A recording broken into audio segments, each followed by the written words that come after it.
may mga bago tayong employee who joined this company family day. So hopefully, yung pangarap ni Sir na once na darating yung time, pati yung company outing, kasama natin yung family. No? Sana. Tapos, maraming salamat po sa lahat ng mga kapamilya. So, behind every employee, nandun po yung mga pamilya na talagang nagsusuporta sa aming mga empleyado. So, katulad nga po ng sabi ni Sir, ipagpaumanhin nyo kasi ako din, meron din akong anak. Pagka uuwi ako sa amin, konting time lang talaga para sa family. Tapos, the rest sa work na. Tapos, madalas overtime pa. So, hindi lang naman po ako yung may kasalanan doon. Huwag niyo po akong sisisihin. So, pero maraming salamat po.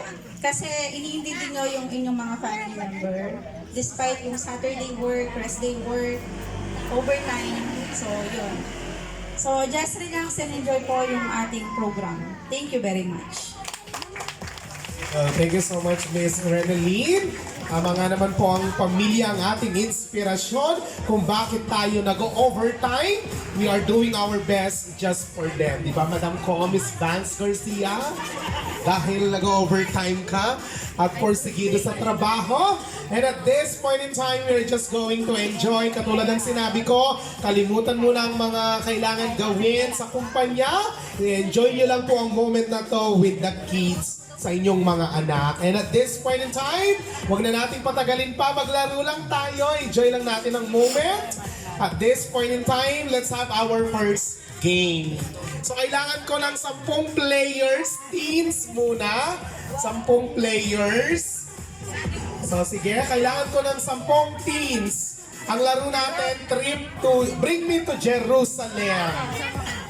So madali lang naman ang ating laro. So kailangan ko lang ng 10 manlalaro. 10 volunteers, 10 teams. Meron ba tayong mga teams na lab? So mukhang mas maraming mga kids.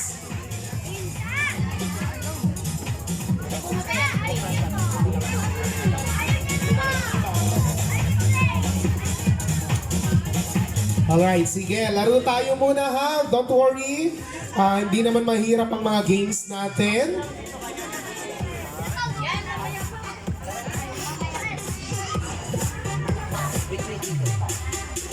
Okay, 8. Dalawa pa dun sa kabila.